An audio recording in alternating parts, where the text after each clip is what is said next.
Bem-vindos ao Intimidade no Pod, esse espaço onde a gente explora a saúde íntima em todas as suas dimensões. Eu sou a doutora Cris Sá, ginecologista, sexóloga e CEO da Basic for You, uma marca nacional de Intimate Care. No episódio de hoje, a gente vai falar aqui sobre um tema bastante desafiador para muitas mulheres que enfrentam ele: o câncer de mama e a saúde íntima. O que muda na vida da mulher depois do câncer de mama? A sua imagem no espelho? As mamas ou a falta delas, a sua autoestima? E além do que se vê, o que mais pode mudar nessa fase? E as alterações que acontecem na sua intimidade? Para ajudar a gente a entender melhor essas questões, hoje eu trouxe aqui Camila Teles, médica, especialista em alergia e imunologia pela Sociedade Brasileira de Alergia e Imunopatologia, mestre em ciências pela Universidade de São Paulo, responsável técnica pelo Serviço de Imunologia Clínica do Hospital Universitário de Brasília, minha colega de faculdade e sobrevivente de câncer de mama. Hoje, ela está aqui não como médica, mas como mulher, que passou por toda essa situação e vai ajudar a gente a entender um pouquinho melhor desse momento. Na época do diagnóstico, ela criou um Instagram muito legal, Peitos para que te quero. Nesse Instagram, acabou virando um diário evolutivo do seu diagnóstico e do seu tratamento. E a gente pôde acompanhar, como familiares e amigos, todo o processo de perto. Além disso, hoje ela participa de um projeto chamado UMAS, Mulheres contra o Câncer, qualquer tipo de câncer. Inicialmente ele é em Brasília e provavelmente vai virar um projeto nacional. Juntas hoje a gente vai aqui entender tudo o que acontece nessa fase e trazer um pouco mais de leveza para esse momento. Porque aqui, no Intimidade no Pod, a gente acredita que saúde íntima é um alicerce para uma vida plena e saudável. Seja bem-vinda, Mila. Obrigada, Cris. Primeiro eu quero agradecer o convite, dizer que esse é o primeiro podcast que eu participo, que eu morro de vergonha, mas como foi você que me ajudou tanto no início do diagnóstico, durante o tratamento. E é um assunto que a gente precisa falar. Depois que eu passei, foi que eu vi, né? Porque depois que a gente tem o diagnóstico e enfrenta o tratamento, que eu conheci inúmeras mulheres e muitas passam por isso caladas. Então, assim, agora, eu ressignifiquei, né? Eu posso dizer que eu ressignifiquei meu diagnóstico e o que eu puder fazer para ajudar a que mais mulheres possam prevenir, descobrir o câncer no início, para que, né, tenham possibilidade de uma chance de cura mais alta e que tenham uma qualidade de vida maior, porque hoje a gente sabe que nós somos o maior número de sobreviventes de câncer, né? A maior população de sobreviventes de câncer, e isso vai aumentar, porque o câncer hoje não é mais uma sentença, né? É um diagnóstico, a gente tem possibilidade de tratar, mas a gente tem que conviver, infelizmente, com muitas sequelas que ainda por conta do tratamento.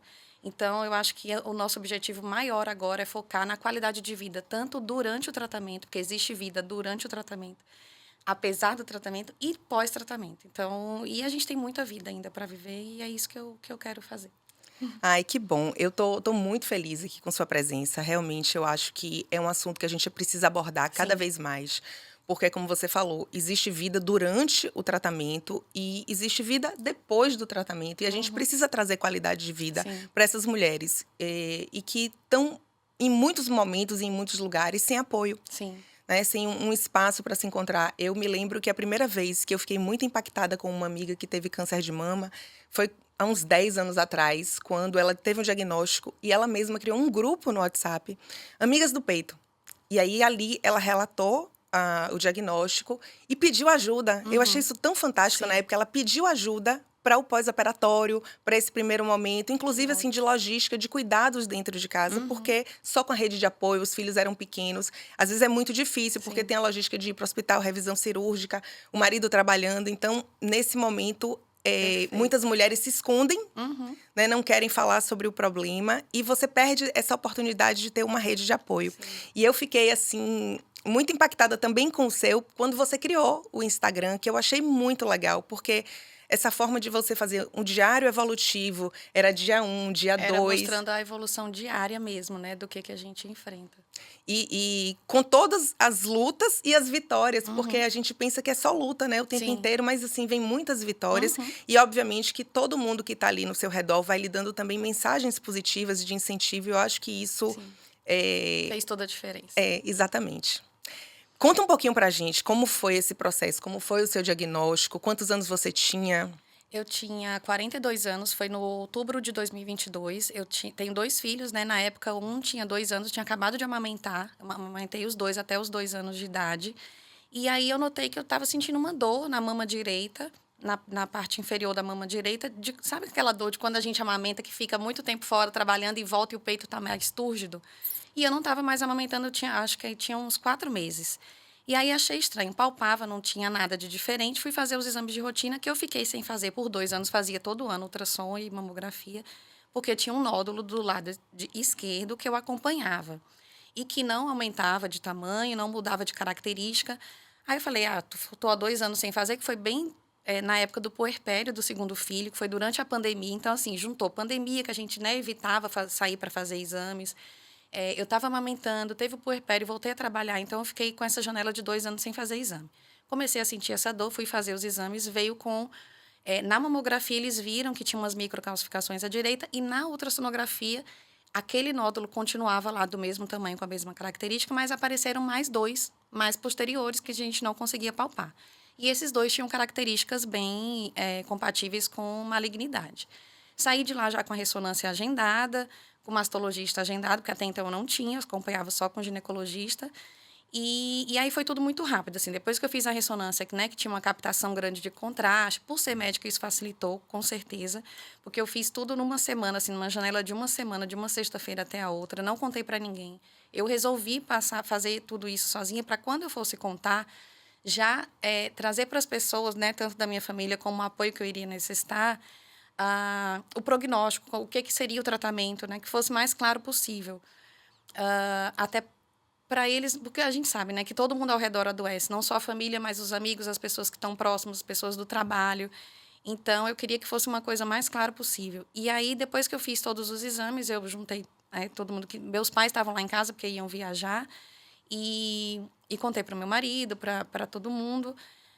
Engraçado que todo mundo ficou muito chocado, e parece que eu tinha tido uma injeção de ânimo. Depois que eu terminei todos os exames, que eu sabia o que eu ia fazer, eu já sabia que eu ia passar pela quimioterapia, que eu ia ter que fazer cirurgia, radioterapia.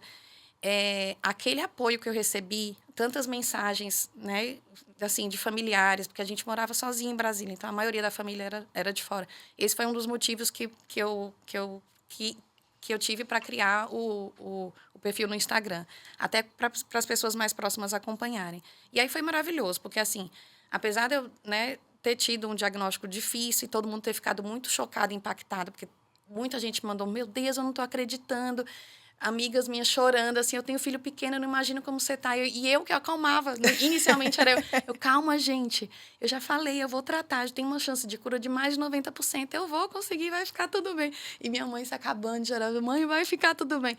Depois eu que precisei desse colo, mas na hora foi bom, porque assim, eu vi que eu não estava sozinha, que eu podia contar com um monte de gente, inclusive amizades que eu tinha deixado, não deixado de lado, mas a gente, assim, segue a vida e vai morar em outra cidade, constitui família. Até com você mesmo, né? A gente, com pessoas Fica da mais faculdade, afastada, né? com amigas de infância. Então, assim, no final das contas, eu Conectou consegui muita gente. me reconectar com muita gente, com muita gente. Então, isso foi muito importante, né? O fato de eu ter criado esse perfil e essa rede. E é isso, assim, no início eu tive uma injeção de ânimo muito grande, e acabava que era eu que tentava acalmar e explicar as coisas para as pessoas, né, que na maioria eram leigas. Mas com o passar do tempo e com o início do tratamento, aí eu precisei de colo, porque eu subestimei a quimioterapia, que não foi uma coisa fácil. Então, e aí Sua veio uma químio foi bem cirurgia. pesada, Foi né, muito Mila? pesada. E eu iria inicialmente passar por uma cirurgia que acabaram sendo 4, e eu ainda tenho uma quinta para fazer.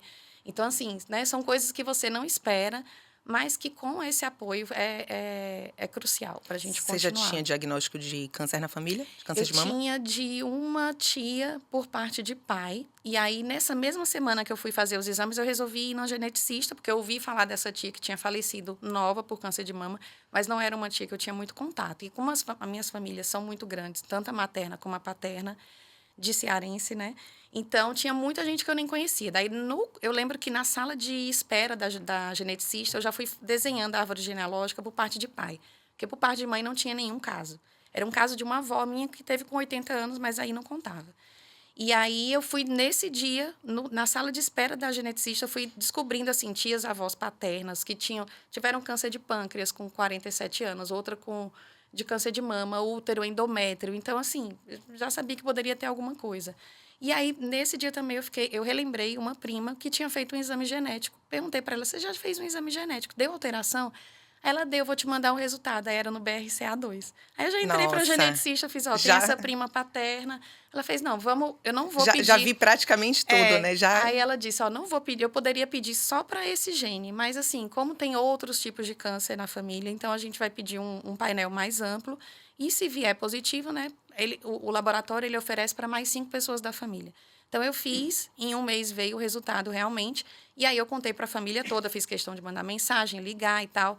E, por surpresa, minha irmã tem também a mesma mutação, e isso a gente pode falar depois, que ela teve a opção de fazer a mastectomia preventiva. essa mutação é uma mutação genética que aumenta o risco do câncer de De mama, mama. aumenta o risco familiar entre irmãos, como ela está falando, e está associado também a outros cânceres ginecológicos, Sim. principalmente câncer de ovário.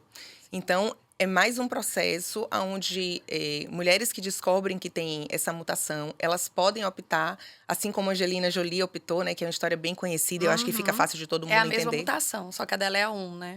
Então, e aí você pode fazer a mastectomia bilateral profilática e também a oforectomia profilática, que é a retirada do ovário. Isso. E aí, nesse processo, né, tanto no caso de quem faz o preventivo, essa oforectomia profilática, quanto no seu caso, que acabou fazendo a mastectomia cirúrgica para tratamento curativa para tratamento do câncer, você, no seu caso, vai entrar na menopausa química pelo bloqueio, né? E quem faz a forectomia entra na menopausa cirúrgica. E são situações onde o bloqueio ele é muito abrupto e essa menopausa ela acontece da noite para o dia. Sim. E aí minha pergunta é: alguém conversou com você sobre isso antes?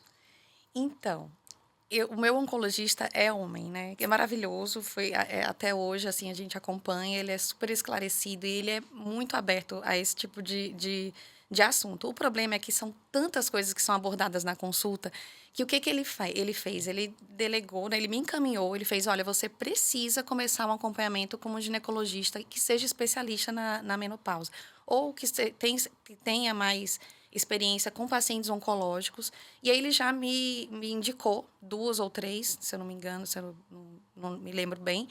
E falou, olha, eu acho que por seu perfil, né, pra gente já se conhecer bem, as consultas eram quase que semanais, eu te indico tal profissional, que por coincidência depois era do UMAS também, do grupo UMAS. Olha que coincidência Então foi boa. perfeito.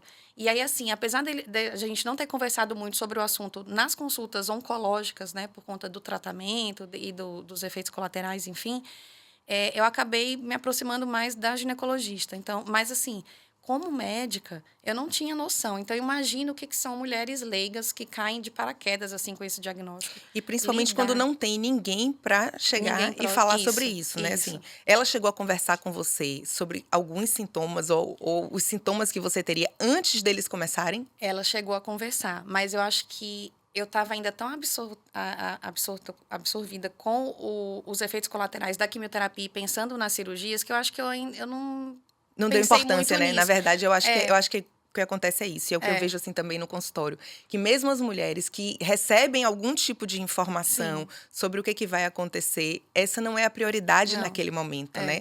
A prioridade são outras. É a cirurgia, é o tratamento, é ficar bem. Você quer É sair resistir àquele pós-químio, né? Você quer sair daquilo e ter a certeza de que você está curada, né? Você quer enfrentar o que tiver que ser enfrentado. E aí isso acaba sendo uma coisa secundária, que hoje eu vejo como super, hiper importante, assim, tanto durante o tratamento como depois, como eu já falei. Então, assim, ela conversou, ela foi clara, mas eu acho que eu ainda estava muito focada no tratamento. Tá. O tratamento passou, né? Quer dizer, não é que acabou, não, gente. O tratamento continua e vai continuar aí pelo menos 5 anos de forma mais intensiva. Mas como foi quando você melhorou dessa fase, né, assim, da químio, que é o tratamento mais agressivo? E vamos contar aqui. Camila fazia crossfit no pós-químio, gente. Era uma coisa, assim, incrível. Porque ela era crossfiteira antes. E E nessa mantive. fase, ela se manteve indo lá. E era a coisa mais linda de ver, porque a gente sabe que a atividade física, ela realmente tem um poder absurdo de tratamento, de prevenção, inclusive assim, de prevenção de depressão nesse momento, Uhum. de tratamento, porque você tem que aceitar o diagnóstico, aceitar a Sim, doença e se recuperar. Então sim. era muito lindo lhe ver lá, fazendo esforço. E ela botava lá no diário, gente, hoje eu fui, não aguentei fazer quase nada, mas eu Uhum. fui. Então, assim, o fato de ir, claro que já lhe tira do movimento de Sim. estar em casa, trocar de roupa, então já Uhum. mexe com tudo, né? Uhum. Com o neurotransmissor, com Sim. absolutamente tudo. Mas conta assim, como foi quando você começou a sentir? Tá. Tanto qualquer sintoma da menopausa, e depois a gente foca um Tá. pouquinho mais da Da parte. atividade física. É, Na própria quimioterapia, eu já, né, já parei de menstruar, não menstruava mais. Mas, assim, eu tinha tanto efeito colateral que eles meio que se misturavam. Então, eu ficava super. Eu fiz a dose densa, então eu tomava, era, por exemplo, uma dose 3 vezes maior a cada 15 dias, né, para fazer uma coisa mais rápida. No segundo ciclo, que era a fase da quimioterapia branca, eu não aguentei fazer essa dose densa, então eu acabei dividindo semanalmente. Então, acabou que no fim das contas, ficou um mês, terminei um mês apenas antes do esperado, mas eu não voltei a menstruar mesmo depois que acabou a quimioterapia. Fiz 2 cirurgias, a quimio acabou em março, fiz uma cirurgia em abril, tive que fazer outra em junho. Em julho, eu comecei o bloqueio hormonal medicamentoso, né? E aí, eu lembro que foi no final do mês de julho. Em agosto, eu comecei a perceber que eu estava mais irritada do que o normal. Eu queria bater nas pessoas na rua, eu queria bater nos meus filhos em casa. A sensação que eu tinha é que eu acordava gritando com as pessoas e ia dormir irritada. Falei, gente, isso não está normal. Nem durante a química eu tive uma queda, fiquei deprimida, tive que aumentar antidepressivo, né? Intensifiquei a terapia. Já estava me sentindo melhor depois de que tinha terminado a quimioterapia. Gente, o que está acontecendo, né? Que, tipo, era uma coisa que já tinha sido explicada para mim, que eu sabia teoricamente, mas na prática foi completamente diferente. Comecei a ter os fogachos, não conseguia dormir, acordava, tipo, 6, 7 vezes na madrugada, a cama toda molhada de suor. Ah, perda de libido, diminuição, perda da libido, que eu achava que era uma coisa que durante a quimioterapia, que ficaria lá. Acabou a quimioterapia, não, agora eu vou recuperar, agora eu vou agora eu vou voltar. voltar. Meu casamento, né? Não voltou, foi piorando. Eu falei, gente, o que está acontecendo? Não é possível. E aí, eu fui tomar a segunda dose. Eu, né, já estava meio que acostumada, estava prestando atenção nesses sintomas, e fui tomar a segunda dose. Uma semana depois, de novo, uma queda pior. Pioraram os fogachos, piorou o ressecamento, tanto de pele, ressecamento vaginal. Comecei a sentir dor na relação sexual que eu não tinha antes. Fiz, gente, tá mais irritada ainda, sem conseguir. Eu fiz, não é possível. Aí, estava na época de voltar na ginecologista, falei com o meu oncologista, ele fez, você sabe que isso é completamente o efeito do bloqueio hormonal. Você está indo na ginecologista? Eu não estava indo na ginecologista. Gente, vocês têm que manter acompanhamento, pelo amor de Deus, não façam isso que eu fiz. E aí, porque quando a gente acaba o tratamento, a gente meio que quer Respirar um pouquinho, né? Porque, na voltar à verdade, é um rotina. processo de muito hospital, médico, consulta, e faz É. exame, aí espera o exame, e a ansiedade do resultado do Isso. Queria exame. voltar a trabalhar de qualquer jeito logo, então estava com pressa de voltar à vida normal, minha rotina normal. Aí foi, aí quando eu voltei nela, ela foi dosar os hormônios. Não, você está fazendo o inibidor, tanto ovariano como o inibidor hormonal. Isso é tudo efeito, é uma menopausa que você está, meu bem. E aí, agora a gente vai ter que lidar e procurar meios para você conseguir passar por isso. E existe, e foi o mais importante que ela falou, existe, tá? Você não vai passar por isso sozinha, assim. A gente tem muita coisa hoje que pode ser feita. E aí foi quando você me ofereceu uma consulta online também, que foi maravilhoso, que me ajudou demais. E eu vi que a partir, assim, o que muita gente, uma coisa que me irritava, gente, não façam isso, tá? É que quando eu desabafava isso com amigos ou familiares, dizia, mas daqui 5 anos você já ia entrar nisso, o que tem que você está passando por isso agora? Daqui poucos anos você ia passar. Gente, mas não é assim, eu fui dormir de um jeito, eu acordei de outro. E A eu acho que é menopausa. exatamente Sim, isso. você tem o climatério. Eu não tive o climatério, né? Que é a parte fisiológica, que você vai acostumando. Os sintomas vão chegando aos poucos. Então, assim, o meu foi abrupta. Foi E eu acho que isso é uma coisa que a gente precisa chamar muita atenção, né? As mulheres, quando começam a entrar nessa fase que a gente chama de transição menopausal, os ciclos menstruais, eles começam a ficar irregulares. Você tem uma alteração hormonal, mas não é da noite para o dia que você sente absolutamente tudo. Então, geralmente, nessas mulheres que têm um bloqueio químico ou cirúrgico, os sintomas são muito mais intensos porque eles vêm todos de vez. Sim. Então, é como você está falando, você vai se acostumando com os sintomas aos pouquinhos para quem entra na fase natural. Uhum. Então, e para o corpo também da mulher que entra nessa menopausa abrupta, também é muito, muito mais perigoso para os próximos anos, porque os Uhum. cuidados têm que ser muito maiores para Sim. você também não sofrer tantas consequências No disso. futuro, com certeza. E aí, assim, a parte da atividade física, que foi um dos alicerces, assim, né, no meu tratamento, responsáveis pela minha recuperação rápida logo depois das cirurgias e com a quimioterapia, né? Ah, quando eu estava apta para voltar com a não com a mesma intensidade, mas de voltar a aumentar a minha intensidade, né, o que me fazia me sentir bem. Aí eu tive o bloqueio hormonal e aí eu começava a sentir tanta dor articular, tanta dor muscular e preguiça de levantar, que eu disse, gente, agora que eu posso. Aí vem de novo outra coisa e me derruba. Aí depois que eu passei com a ginecologista, e a gente conversa e começa a aprender sobre isso com outros profissionais, como foi a nossa conversa também, eu vi, não, agora a gente não tem opção. Eu tenho que passar por isso, eu vou passar, a realidade é essa. Então, o que eu posso fazer? É tentar passar da melhor maneira possível. O fato de estar incluída no projeto Dumas também ajuda muito, porque a gente vê outras mulheres que não têm tanta instrução e que a gente acaba sendo meio que um exemplo Fala um pouquinho desse projeto, Mila. o projeto Umas, ele foi criado por três ou quatro oncologistas de Brasília, clínicas, que têm o foco no tratamento de mulheres com câncer de mama, cânceres ginecológicos também, mas principalmente câncer de mama. Então, elas juntaram uma equipe primeiro de várias médicas de especialidades diversas, mas que lidam com essas mulheres, diretamente com mulheres com câncer. Então, oncologistas, mastologistas, cirurgiãs oncológicas, ginecologistas, tem geriatras paliativistas também, e começou a pegar outras mulheres de outras disciplinas, né? Fisioterapeuta, psicóloga, tudo relacionado ao tratamento, a lidar com a mulher com câncer. E aí eu entrei como paciente, na verdade, né? Porque eles abriram o projeto Nossa Voz, que seria pegar 5 pacientes de médicas em comum que pudessem contar sobre a história também, né? Tanto do tratamento como do diagnóstico e do pós-câncer. E aí eu entrei como paciente e hoje eu faço parte tanto como paciente como médica. E a gente acaba ajudando, né? É uma rede de apoio. O objetivo hoje é formar uma associação nacional que pacientes possam se associar, que outros profissionais possam se associar também, para a gente se aprofundar nesse assunto e criar uma rede de apoio, que a gente sabe que ainda é muito deficiente, né? Eu acredito que essas mulheres, elas ainda precisam ter muita informação. Sim. Infelizmente, a gente tem um quantitativo populacional no país muito grande de mulheres que passam pelo câncer de mama.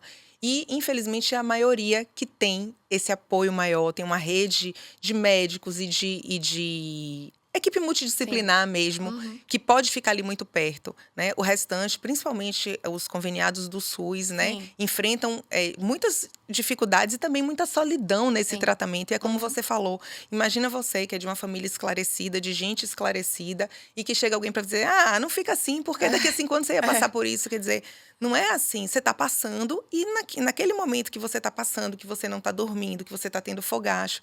E, gente, eu passei pelos fogachos também, eu sei o que é uma noite sem dormir, de acorda e dorme. E então, assim, no outro dia você tá cansada, você tá irritada, você tá, sabe, assim, sem se reconhecer nessa Sim. fase. E aí, imagina quando isso tudo acontece da noite pro dia, né? Sim. E tem toda a rede de apoio ao redor que tem que estar ali junto. E quem sofre junto com você também é o marido, né? Com certeza. O marido, o Os casamento, a relação do casal, né? Precisa estar muito vinculada nesse momento para que vocês se aproximem mais, ao invés de se afastarem. Sim, sim. E aí eu vou puxar a sardinha pro lado do meu marido, porque assim, uma coisa que muita gente perguntava, assim, né? E uma coisa que a gente lia também e que recebia perguntas de outros pacientes é como que foi a relação durante o tratamento e no pós. Então, assim, é engraçado, porque na época da quimioterapia, fiquei careca, você perde todos os pelos, né? E é estranho você se olhar Mas ela no ficou espelho. linda, viu? Você se olha no espelho, parece uma lagartixa, você fica com uma cor diferente, você fica meio acinzentada. Aí é o momento que você vê, nossa, eu tô doente, eu vou morrer daqui a pouco. E aí, muitos maridos, muitos companheiros, né, maridos, enfim, eles se afastam.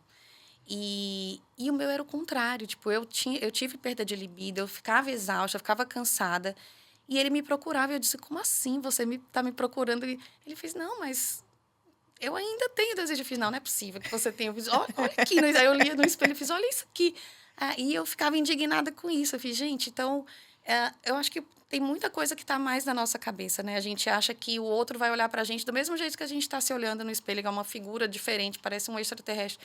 Mas não é, tem outras coisas que ligam. E o principal elo que a gente tem não é o físico, né? Entre o marido e a mulher, ou a companheira, E o a companheiro, conexão do enfim. casal, a Com conversa, eu certeza. acho que o vínculo, a cumplicidade, eu acho que isso tudo aí entra muito, né? E o Uhum. que eu vejo é que quando tem um afastamento é porque aquele relacionamento ele já estava Sim, com quebrado em certeza. alguns É, lugares, né? Porque sim. quando o relacionamento tá bom, o casal se vincula muito Sim, mais. muito mais. Ele fazia questão de ir em todas as consultas. Então, assim, se o seu companheiro ou a sua companheira não quer ir, eu acho que você levar um dia, vamos lá para você conhecer o médico, eu acho que já é um primeiro passo, porque ele participava das conversas.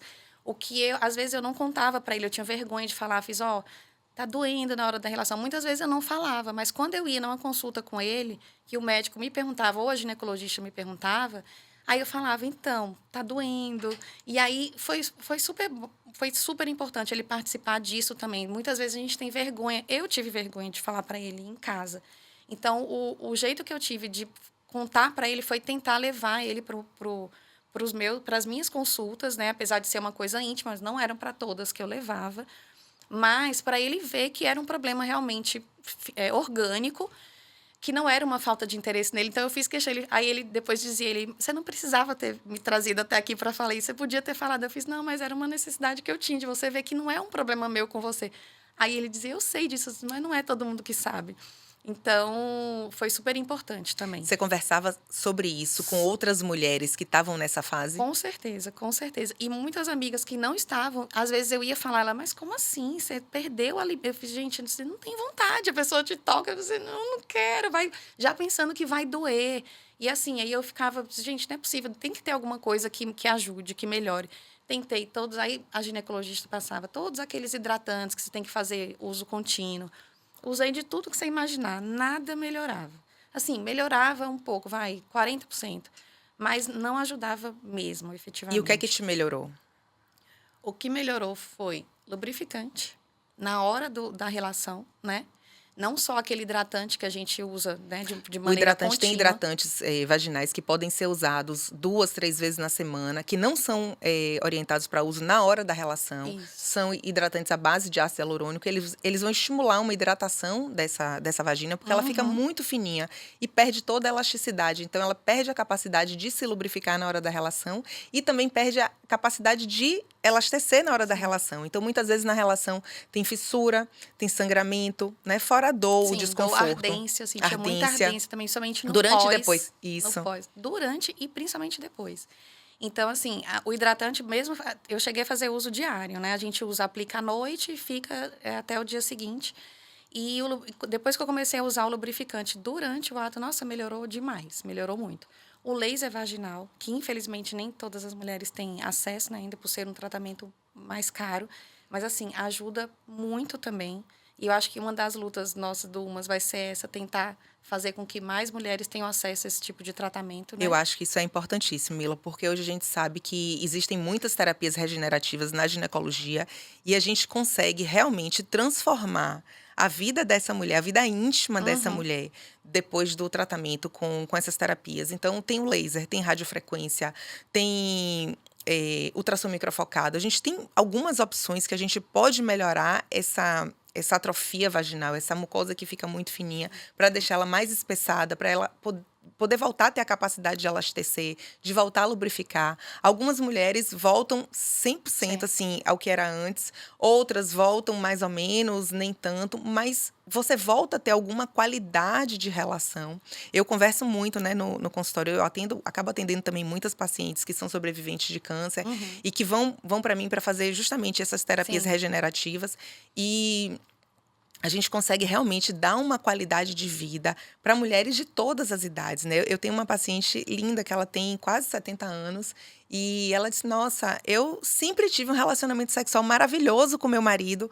Como é que agora tá ruim, né? E aí, quando ela veio para a terceira sessão, ela disse assim, olha, você me devolveu meu casamento. Então, muitas vezes, essa coisa do casamento, da conexão com o parceiro, se isso desconecta de uma forma muito grande, eu já vi mulheres que desistiram do bloqueio hormonal Sim. por conta disso e desistem do seu tratamento por causa de não ter uma informação ou não ter acesso a um tratamento que recupere. Sim, E assim, todas que eu conheço, né, que tiveram acesso a esse tipo de tratamento, mesmo as que não melhoraram 100%, melhoraram muito. Então, eu super indico. Outra coisa que assim, eu acho que o mais importante, além de tudo, é falar sobre isso, conversar com o seu parceiro, com a sua parceira, falar exaustivamente, é isso, é fazer com que ele tenha conhecimento também. E a gente acaba procurando outras maneiras. A gente sabe que, do mesmo jeito, lá na quimioterapia, o meu elo maior com ele não era o físico, não era a parte física, que eu descobri isso realmente, né? Depois que você passa por uma doença grave, é você tentar procurar formas de se reconectar de outras maneiras. Assim, existem milhares de modos de você dar prazer e sentir prazer, não só com a penetração. Então, foi super importante também isso. A gente descobrir outras formas. Nem sempre uma relação sexual precisa terminar com penetração. Então, assim, depende muito também do grau da sua intimidade, né? Da sua cumplicidade. Então, isso foi super importante também. E é isso, é a gente falar. É ter conhecimento, é falar abertamente sobre isso, não só com o parceiro. Eu falava muito com amigas, então é engraçado que a maioria são mães, né? E aí Mas amigas que não faziam parte desse ciclo. Que não faziam parte desse ciclo. E aí que acabava dizendo, gente, eu tô precisando. Aí elas acabavam, hoje vou pegar os meninos para dormir na minha casa. Meus pais acabaram indo morar lá em Brasília por nossa causa também, por causa do tratamento. Então, hoje eu vou pegar os meninos para nossa casa. Então, só o fato de voltar só vocês dois e da gente conseguir retomar essas pequenas as pequenas afetividades, né, que a gente tem no início do casamento, fez muita diferença também. Olha que legal. Eu acho que isso que você está relatando é fundamental, Mila, para o casal, para a reconexão, porque a gente precisa tirar um pouco essa coisa de que sexo é igual a penetração. Né? Aqui no Brasil e talvez na maior parte do mundo, principalmente o ocidental, Sim. O sexo está muito ligado à penetração. E o sexo só é bom se tiver penetração. E a mulher acha que só vai satisfazer depois, o parceiro se oferecer a penetração para ele. Sim.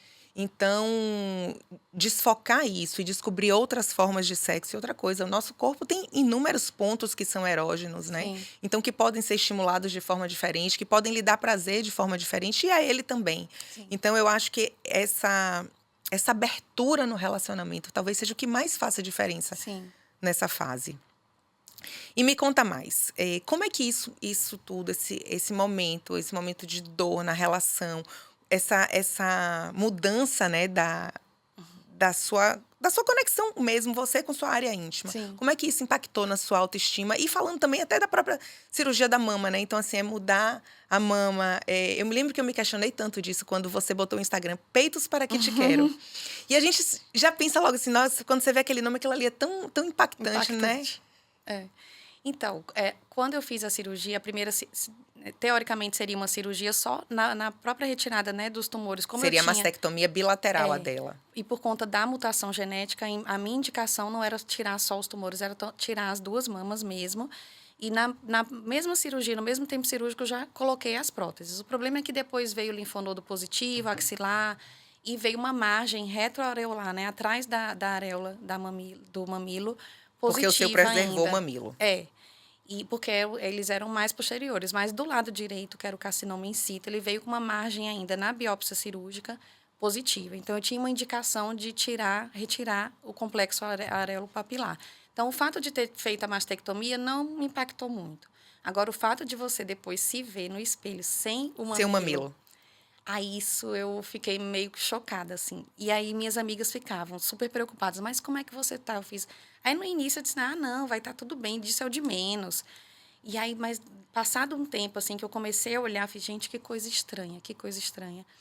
E aí veio de novo ainda uma margem positiva. Eu tinha que começar, ao mesmo tempo, eu tinha que começar a radioterapia do outro lado, porque já tinha passado quase 8 semanas, né, do término da quimioterapia. Então, a gente tem essa janela aí aumentar a chance de sobrevida, né? E diminuir a chance de recaída, na verdade. Porque, na verdade, essa fase é quase que como uma corrida, né, Mila? Isso. Você vai correndo, faz a cirurgia, faz a químio, faz a rádio, Isso. para tudo ocorrer num tempo mínimo possível, Isso. mais compacto possível, para que a sobrevivência seja maior, a chance de cura seja maior. Isso. Daí a gente resolveu fazer logo a radioterapia da mama esquerda, né? Porque eu tive que tirar os linfonodos da axila esquerda, no mesmo tempo cirúrgico que eu fiz a retirada da areola direita. E aí eu fiz a radioterapia da esquerda e depois eu fui para uma outra cirurgia para retirar mais pele do lado direito. Então, quando eu fiz essa cirurgia, eles não conseguiram fechar a mama com a prótese, porque já tinha retirado a areola, agora tirou mais pele. Então, eu tive que retirar a prótese e colocar um expansor, que é uma prótese murcha, que depois que tem uma válvula que depois a gente vai enchendo até ficar do mesmo volume e num segundo tempo cirúrgico a gente faz essa reconstrução. Porque aí a pele vai se esticando Expandindo, para se adaptar a uma nova prótese que seja do mesmo tamanho da outra Isso. mama. Aí veio o outro impacto, porque eu só tava com uma mama. A outra ficou murcha, sem areola e com aquele expansor murchinho. Aí eu fiz, gente, mais uma coisa. Aí vem tudo de novo. Será que meu marido vai rejeitar? Porque, assim, na primeira vez, no primeiro momento, a gente nem pensa da outra pessoa rejeitar. A gente se rejeita, né? Eu olhava no espelho, a gente não se reconhece. Eu fiz, gente, eu tava até então, eu não tinha nenhum problema com isso. Eu nem pensava em fazer reconstrução mamária, apesar de depois de amamentar 2 crianças ter ficado completamente diferente, mas não era o que passava na minha cabeça. E aí você vai e se vê completamente... É uma mutilação, né? Antes eu achava, Sim. nossa, a pessoa Na verdade, fala... é um processo de várias mutilações, né? Camila sempre teve cabelo curtinho. Na faculdade, ela tinha cabelo assim, era a coisa mais linda. E, na época, o cabelo dela estava enorme. Então, assim, ela cortou menor, depois ela cortou chanelzinho, depois ficou careca. Então, assim, são várias mutilações, né? Não é só a mutilação da mama. E é o que eu falo, assim, o câncer de mama, especificamente, né? Diferente de outros tipos de câncer, ele tira da gente, assim, de uma maneira abrupta, tudo o que faz a gente se ver como feminino. Ele tira o feminino. Ele tira o cabelo, ele tira a mama e ele tira a libido. Então, E a sobrancelha. todos pelos, né? Então, assim, tudo o que caracteriza a mulher como feminina, ele é retirado de uma hora para outra, assim, durante o câncer de mama, especificamente. Então, E tudo que leva para a mulher se sentir sensual, sim, né? Então, o impacto vai ali direto, né? É uma porrada de uma vez, assim. E aí, logo depois, né? Que aí veio a menopausa. Eu acho que depois que veio a menopausa, que eu comecei a ter esses sintomas, e, né, e esse problema da depressão, né? Porque eu comecei a... voltei a... Gente, eu não tinha crise de ansiedade há mais de 10 anos. Eu voltei a ter crise de ansiedade. Então, assim, às vezes chorava por nada. Eu, gente, isso eu não tenho há tanto tempo, eu nem lembro quando eu tinha. Minha vida era muito mais corrida agora e como que eu agora voltei a ter. Então, assim, os sintomas da menopausa foram tão intensos que depois a parte física eu fui lidando muito melhor. Então, depois que o expansor, né, a gente conseguiu expandir, ficou bem do outro lado, eu não tenho nem mais pressa de fazer a reconstrução. Isso vai ser para daqui uns anos, não tem pressa. Não é uma coisa que hoje me incomoda. Inclusive, eu falei para minha mastologista, você podia tirar a areola do outro lado também, porque agora eu não uso mais sutiã. É uma liberdade, nada mais marca. Olha aqui, Cris, pelo amor de Deus, não tem mais aquele... É uma liberdade. Ela fez, você sabe que eu não posso tirar. Eu fiz, por favor, para não tirar. Não, porque você tem risco de perder sua prótese. Eu fiz, gente, é tão bom você não precisar usar sutiã. Gente, E, você assim, vê que é uma a coisa gente que eu se sempre falo, adapta. tudo na vida tem os dois A lados. gente se adapta. E a gente pode buscar o lado positivo de cada situação, né? Então, assim, se a gente tá sempre focando no que tem de ruim, a carga fica muito mais pesada, né? Então, é muito legal você falar isso, porque é o que tem pra hoje, você tem que conviver, então é melhor você olhar o lado positivo. Não, e também, assim, você acredita que eu ganhei uma tatuagem de mamilo de uma tatuadora e eu não quis, eu dei pra outra paciente. Sério? E assim, eu não julgo ela, porque assim, pra ela era super importante ela ter. Eu fiz, que bom, então vai você fazer, porque eu não quero, eu não preciso, eu não tô, isso não me incomoda de jeito nenhum. Eu tenho uma E ela paciente ficou super mastectomizada feliz. sem os 2 mamilos. E eu já falei com ela várias vezes pra ela fazer a tatuagem. Ela, eu vou, mas não tô com pressa disso, não. E ela tá levando, e ela tá bem. A gente acaba Então, se eu acho adaptando. que é isso. Eu acho que quando você se sente bem Sim. daquele jeito ali, é o que tem que... E não importa mais, né? Aquilo não passa mais a te incomodar, então acabou. Você vai pra frente e vai tratar de outro problema. E o meu problema maior naquele momento eram os sintomas da menopausa. Mila, e como é que você conseguiu lidar com todos esses sintomas, claro que você começou também a fazer suplementação, coisas que lhe melhoravam energia, disposição, usar algumas medicações para os fogachos, e ao mesmo tempo lidar com tudo isso, voltar com a rotina de casa, de trabalho, de mãe, de esposa, Profissional. né? Esposa a gente já está falando aqui um pouquinho, mas assim, principalmente de mãe, com filhos pequenos, que demandam muito, que com certeza ficaram impactados com o tratamento. Teve que lidar também com sua irmã, que acabou optando também por fazer a mastectomia profilática. Então, acabou que foi muito processo em 2 anos. A gente está falando de tanta coisa que aconteceu em 2 anos. Então, eu falo que foi um tripé, né?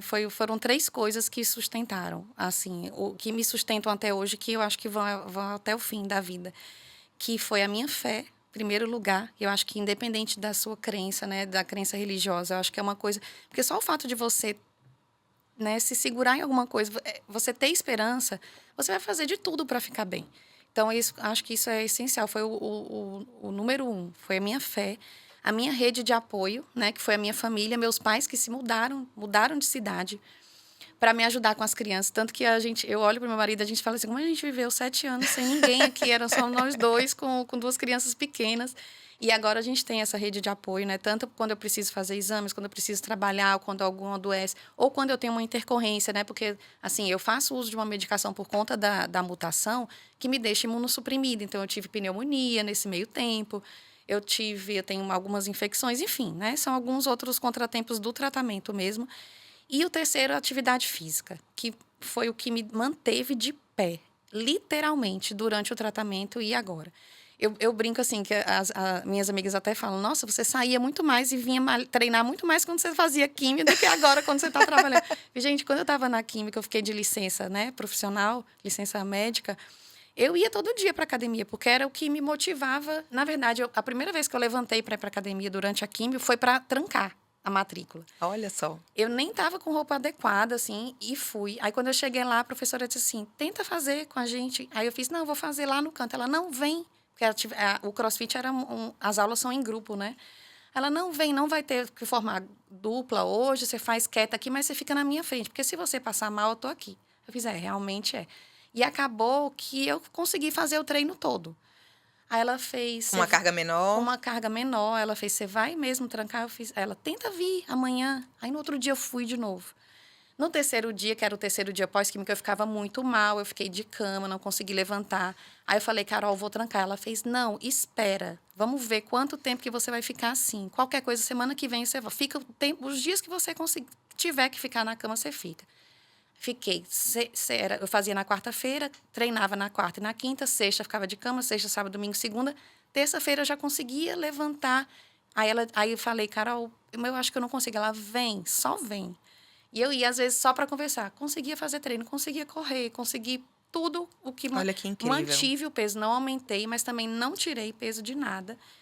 E no final eu me sentia tão bem, às vezes mesmo toda dolorida, porque, assim, eu acho que a atividade física dá isso... né, isso pra gente, assim, ela treina a nossa mente pra gente perseverar até o fim. Você tá ali no meio do treino, você não vou aguentar, não Principalmente vou aguentar. no CrossFit, né? Que dor, tudo que você quer é parar, deitar no chão e morrer. E aí eu pensava, não, tenho que terminar, vou terminar, só falta tanto, só falta tanto. E era essa mentalidade que eu levava pro tratamento, pra minha vida. Eu disse, não, faltam 6 quimioterapias, então eu vou até o fim, vou fazer, vou ficar mal agora, mas daqui a pouco eu levanto de novo. E era assim.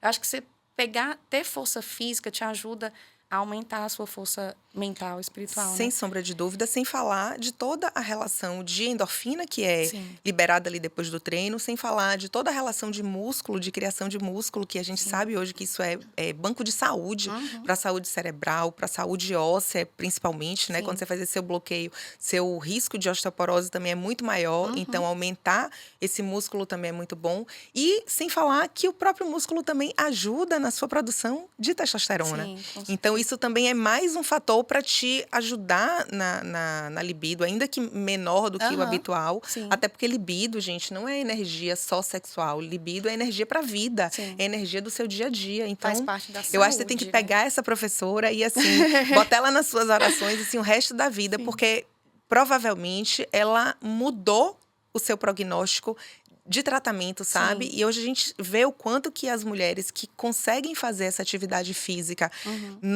durante a químio e depois, elas têm uma qualidade de tratamento infinitamente melhor. Melhor, com certeza. E aí você perguntou de como que é ter voltado à rotina, né, com filhos profissionalmente, como esposa, mãe, enfim.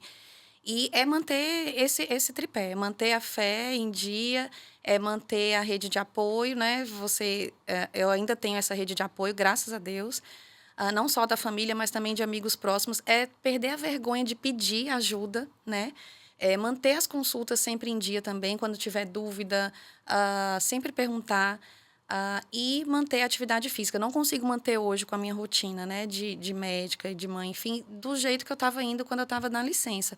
Mas eu me obrigo a ir pelo menos 3 vezes na semana e eu sempre deixo uma bolsinha no porta-mala com uma roupa e um tênis extra, porque às vezes quando dá tempo, ou na hora do almoço, ou terminou o consultório mais cedo, eu sempre vou e faço o que eu puder, nem que seja meia hora, uma corrida, alguma coisa, porque isso muda tanto e aí ajuda na nossa autoestima também e melhora a relação com todo mundo, né? Tanto com o marido, tanto falando na parte sexual, como na parte de tudo, como mãe, diminui irritação, você dorme melhor, come melhor, porque você fazendo uma atividade física, isso te estimula a comer melhor.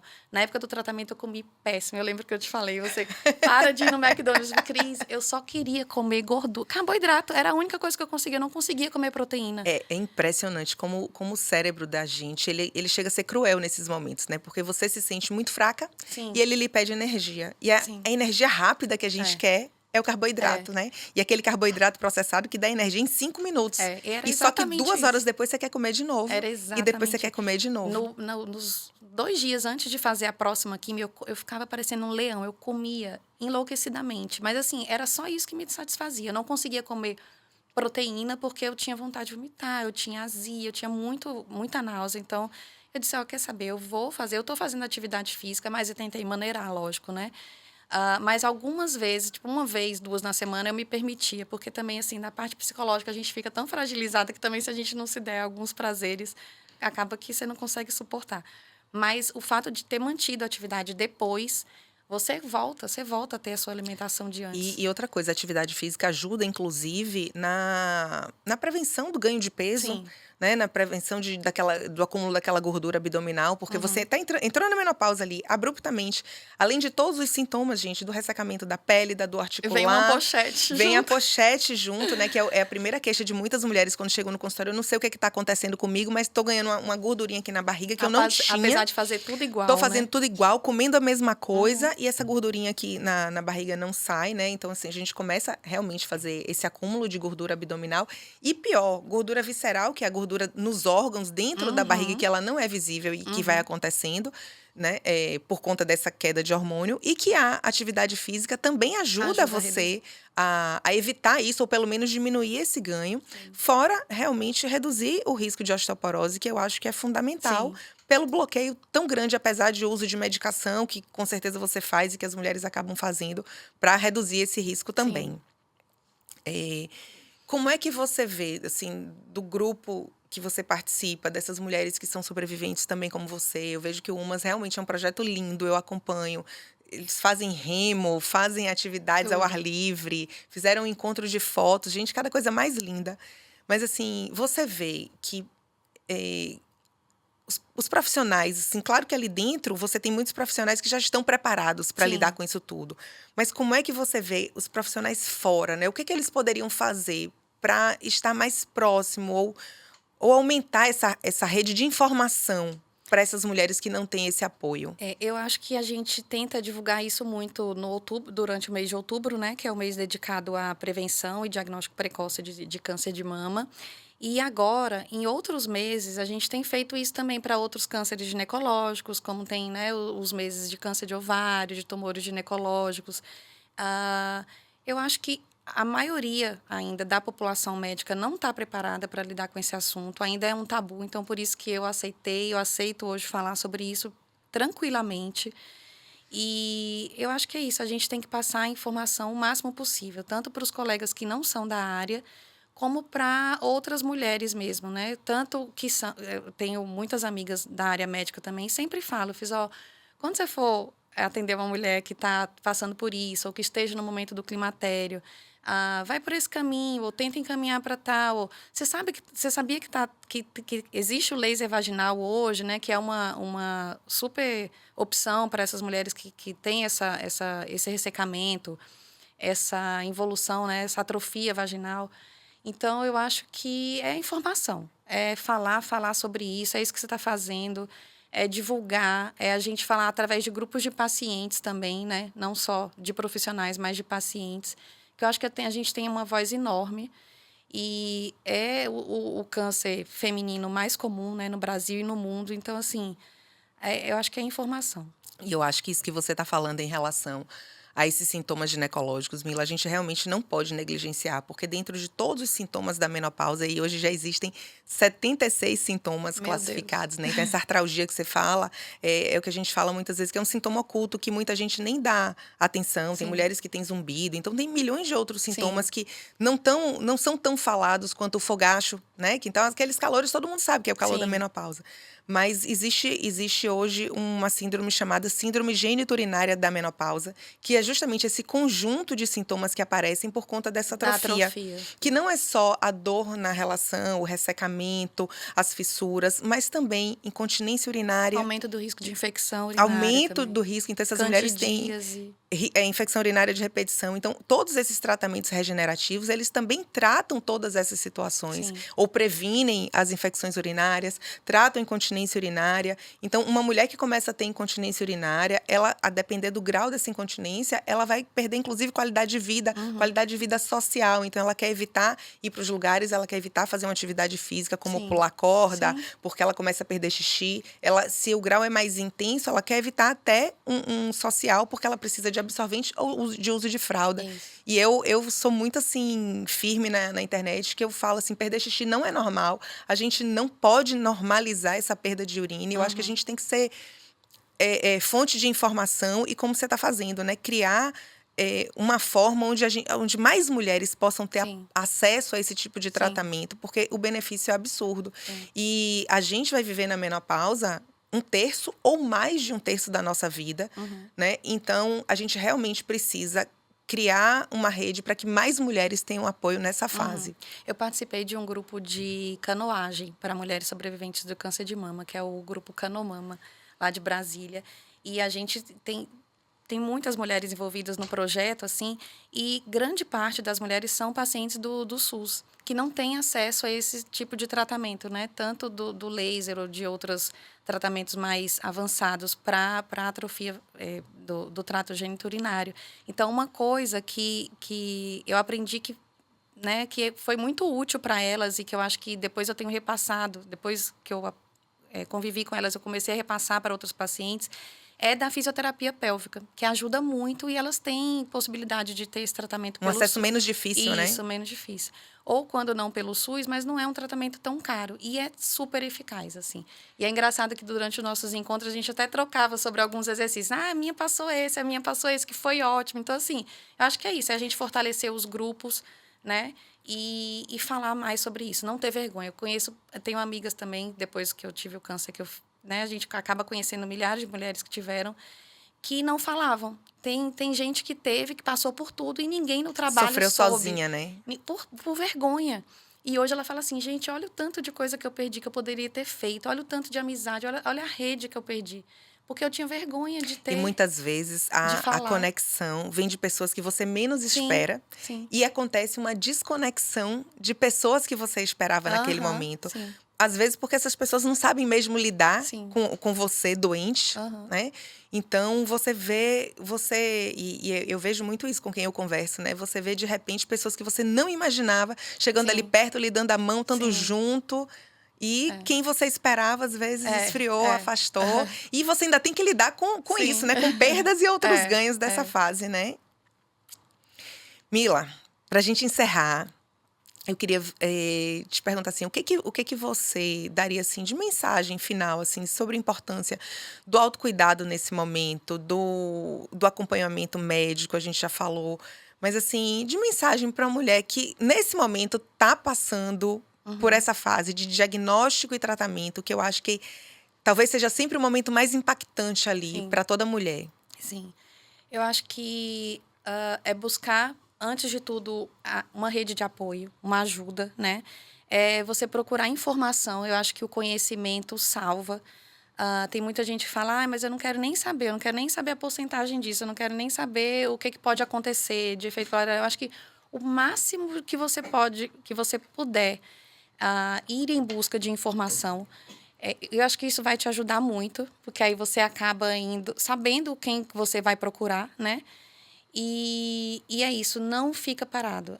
Tem momentos que você vai precisar ficar, então respeita o seu momento, mas não deixa que isso vire uma coisa crônica e que vire o seu hábito. Então, é sempre procurar se movimentar. Outra coisa que tem muita gente que fala, mas é que eu trabalho tanto, ou então, eu não consigo pagar um plano de saúde para, né, para fazer tal exame que é mais específico, né? Existem vários programas na rede pública também para você fazer os seus exames de prevenção. Outra coisa que, assim, que eu falo, né, hoje, assim, mas eu não tenho com quem deixar a criança, então pede ajuda, fala, hoje eu preciso fazer meus exames, você pode ficar por um tempinho. Eu acho que muito importante também, uma coisa que a gente sente falta, nas clínicas e nos hospitais, tanto quando muitas vezes eu tive que levar meus filhos no dia que eu ia fazer quimioterapia, porque eu não tinha com quem deixar, ou para fazer um exame. Então, assim, tem que as pessoas tenham Lugares que mais acolham. acolhimento com essas mulheres, sabe? Eu acho que a gente precisa muito durante esse momento. Às vezes não é nem... É só o fato de você chegar com alguma comida pronta ou lavar uma louça, qualquer coisa que seja, assim, já vale muito mais do que qualquer outra manifestação, assim. Então, é tentar buscar ajuda, tá? Não tenha vergonha. É uma coisa que, inevitavelmente, assim, né? A gente sabe que a prevalência do câncer, a incidência vai aumentar. Então, daqui a pouco... Hoje, o diagnóstico do câncer não é uma sentença de morte. Então, daqui para frente, vai ser menos ainda. Então, isso vai ser cada vez mais comum. E é isso. Se eu não consigo, eu não tenho tempo... Seja a pessoa, então, que pega alguém. Eu acho que se cada mulher se responsabilizar por alguma do seu cotidiano, né? Ou ali que está próximo a você, pega e vamos fazer. Esse ano você já fez seu exame? Vamos lá fazer. Como é que você está? Você está precisando de alguma coisa? Então, quando a gente tem essa consciência, né, maior para a gente, porque a gente começa a pensar também na próxima. Que é para ajudar a evitar, né? Muitas agora, além de ter o diagnóstico, é uma outra coisa que a gente começa a ver também com maior frequência, são as pacientes que já entram, já têm o diagnóstico de metástase também, né? E que é outra coisa que a gente sabe que hoje paciente metástase pode viver Muitos anos, anos. muito bem, plenamente, né? Então, é isso. Existe muita vida ainda, né? Para ser vivida, tanto durante o tratamento como após. São muitas as intercorrências, muitos percalços que a gente, né, precisa passar. Mas eu acho que é isso, não ter vergonha, não ficar parado, buscar alguma coisa que tenha significado para você, né, que faça sentido para você. É isso, é essencial. Mila, só tenho a agradecer. Eu acho que isso tudo que você falou aqui agora no final foi, assim, incrível. E eu acho que tudo que a gente conversou aqui é muito importante, não só para as mulheres que estão passando por isso, mas para todas nós mulheres que conhecemos alguém que está passando por Sim. isso, né? Então, assim, é um alerta para que você que nunca passou, né, tenha empatia Sim. com alguém perto que está passando, seja num cuidado com as crianças em algum momento, seja numa rotina de cuidado, como eu fiz com essa minha amiga 10 anos atrás, assim, Uhum. o marido dela fez uma Fui fazer uma escala escala, né? de pós-operatório e eu fui para casa dela ajudar no pós-operatório. Então, assim, coisas que muitas vezes, como você falou, coisas pequenas, mas que a gente tenha realmente empatia e possa cuidar nesse momento das mulheres que estão sozinhas, né? Porque muitas também são mães sozinhas, Sim. sem tanta rede de apoio e que a gente possa realmente ter mais empatia por essas Isso. mulheres. Outra coisa que fez muita diferença também é a gente sair do lugar de vítima, né? Que eu acho que logo no início você fala, eu tô passando por isso, não merecia quimioterapia e tal. Mas você sair do lugar de vítima, acho que te coloca numa linha de igualdade com qualquer outro problema. Então, assim, o meu problema não é maior do que o de ninguém. Eu ouso dizer até que, com certeza, existem amigas que passaram, durante o mesmo período que eu passei pelo tratamento, por coisas muito piores. E, assim, é isso. É você tirar a capa da vergonha e se abrir, né, para tratamento psicológico também, que muitas têm vergonha, têm resistência. Tem muita resistência. Né, de procurar um psiquiatra, um psicólogo. Então, assim, é isso. Você tem que abrir sua boca, pedir ajuda e ser também o ombro para outras mulheres. Eu só tenho a te agradecer. Gente, não foi o primeiro podcast dela, com Foi certeza. Você tem que usar essa sua voz para realmente informar muitas mulheres, para criar um projeto, Mila, porque você realmente é incrível. Eu acho que quando a gente passa por alguma situação, a gente tem um poder maior ainda de impactar e transformar a vida de outras mulheres. E no meu trabalho, eu sou realmente muito feliz, porque eu tenho possibilidade de transformar de perto a vida de Sim. muitas mulheres. E talvez hoje até na rede social a gente acabe impactando também. E eu sou muito feliz com isso. Então, assim, inicia esse projeto, começa a falar mais sobre isso. Abre seu Instagram, Peitos Pra Que Te Quero, que assim, eu acho que isso vai ajudar muito. Aquele diáriozinho seu que você fez, assim, isso vai impactar muito na vida de muitas mulheres, porque mostra toda a dor, todo o sofrimento, toda a dificuldade, mas principalmente todas as suas pequenas vitórias diárias. Principalmente com a atividade física, que eu acho que assim é fundamental. E quero agradecer mesmo. Obrigado por ter vindo aqui. Quero agradecer a todos vocês que estão aqui. Curtam, compartilhem com todas as mulheres que vocês conhecem. Coloca aqui nos comentários temas que vocês também querem ver por aqui. Se tiver dúvida também. Se tiver dúvida também, Camila vai acompanhar, vai responder. Se quiser o nome dos produtos. Então, chegou o momento. Já que vida íntima todo mundo tem, né? Eu trouxe aqui pra Camila um kit Ai, meu Deus. de Intimate Care da Basic For You. Ó, eu de vou falar pra presente. vocês. Posso falar? Pode Eu falar. vou falar, porque eu já testei de todas as marcas que vocês imaginarem. Gente, eu ganhei até o perfume, não acredito, Cris. Amei. E esse aqui, eu vou falar o nome do marido para expor, tá? Mas vocês vão saber. E ele fala, traz mais uma amostra daqui. Porque é o que a gente mais gostou, gente. É esse aqui, que chama gel deslizante, né? Que é Isso. o lubrificante, que é para ser usado durante o ato. É maravilhoso, maravilhoso. A ideia de criação dele foi justamente porque a maioria dos lubrificantes, ele seca durante a relação. E eu vi essas mulheres, não só do pós-menopausa, Ai, eu mas amei. principalmente mulheres pós-câncer também, entrando em relacionamentos novos, precisando usar preservativo e com a maior dificuldade por essa questão do ressecamento, Sim. né? Então, E outro produto que eu amei, que eu vou falar, tá? Eu vou fazer propaganda porque realmente eu uso todo dia, eu amo, é o gloss. Que eu achava, nossa, gloss, vai passar gloss na hidratante. perereca. Mas a gente perde aquela sensação de umidade. Eu lembro quando eu era mais nova que eu dizia, gente, eu sempre usava aqueles protetores diários que você sempre fica com a calcinha úmida. Na menopausa você nunca mais vai ter esse problema. E aí você começa a querer ter esse problema de novo. Porque E ficar aí, seca demais é muito ruim, seca, né? E você tem essa sensação de atrito com a roupa. E isso aqui eu passo de manhã e é maravilhoso, porque ele não mancha, não mela a calcinha, você não fica com cheiro ruim, nada. É perfeito. Eu amo. Que é o gloss íntimo. Que E os bom, outros eu vou Mila. experimentar. Que bom. Obrigada a todo mundo que ficou aqui até o final e a gente se vê no próximo.